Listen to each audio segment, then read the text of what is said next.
Hey everyone, this is Colin at Target Sports, your pro shop for shooters and hunters. So if you subscribe to the channel, like and share, we really appreciate that. Thank you. So I encourage you to keep doing that. You'll notice back in November I posted a video about my buck beard, and you'll see now that it's growing back finally. Traditionally, I start growing a beard around September, and then I grow it until the deer season, and I can only shave it after I've harvested a big buck. So last year I went all season and I had to keep that beard until summer. This year, I actually did get to shave, and it was right around December, the second week in December. Dad and I went on a big trip to Iowa, and you'll see that I posted a video previous to this of one of my days sitting in a box blind in a cornfield. So we were both successful on the hunt, which was absolutely awesome. There was 5 people that went total out of our group. My cousin, one of our friends, Doug, and then one of my cousin's buddies also went on the trip. So it was myself, Dad, and then 3 other friends. We went to Iowa, and it was a guided hunt, and it was excellent. I can't say enough good things about the company. In the comments, I will post the company and a link to them. So it was a 5-day hunt. Dad and I both harvested our big bucks the last day in the morning. I was in a tree stand. He was in a box blind. We were both covering the same field. He was in the field. I was in kind of a draw on the back end. We were about 700 yards away from each other, and we actually both shot within 45 minutes of each other. And you want to talk about nerves and anxiety. It was really, really exciting. So this is the story of my big buck. So we get to the tree stand in the nighttime. So it's about quarter of 6. It's dark, and you're sitting in the tree stand, and you're waiting for it to get light, and that's when hopefully action starts.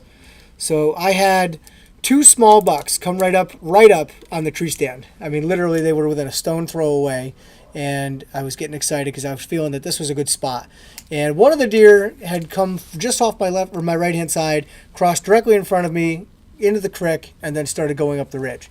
And it stayed there pretty much all morning. So I see this big bruiser come 100 plus yards away. I see this side.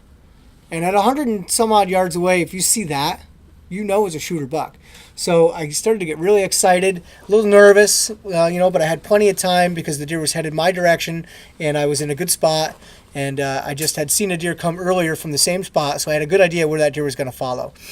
I was shooting a Savage bolt action 220 with those AccuTip Remingtons, and waited for that deer to get within a good line. It was about 89 yards away, and I let that deer have it at a slow walk.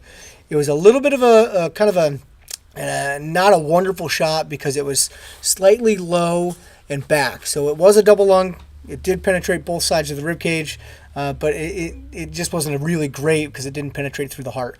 So that deer, it turned kind of slow and then walked up the ridge and disappeared into the corn. And that other deer that was there stood there the whole time and just watched my direction. So anxiety, all over the place because I just shot this huge deer and the other one's still standing there. And I watched this deer walk away and disappear over the ridgeline. And, you're supposed to stay in the tree stand for about 20 minutes or longer to give that deer a chance to settle down, bleed out, and die, as to not push them and make them go places. So I'm sitting in the tree stand. I'm starting to rethink it. I'm starting to put the gun up. I got my rangefinder out. I'm looking at everything. And finally, my phone rings, and it's Dad. He's like, "You shot?" And I was like, "Yeah." And we've been exchanging, comments via text. And I looked at the picture of his big deer that he had sent me 45 minutes ago. And he wanted to know if I'd got out of the tree stand. So I said, "No, I'm waiting for you guys." So he and the guide eventually got there. I stayed in the tree stand about half an hour. And, the nerves are just going. We get out of the tree stand, we cross the creek, we're climbing up that ridge, and we don't find blood. None. And I'm looking back at the tree stand, trying to get my spot, lining up where I shot, and eventually we found where I made contact, and there was good blood. So the guide mentioned that there was bone bits in it. It was a frothy kind of a pink blood, so that indicates lung. And we followed the blood, and then it disappeared. No more. So now we're at the top, and it's kind of opened out a little bit more, and there's corn on my left, and then a ravine and hardwoods on the right. And we're just looking.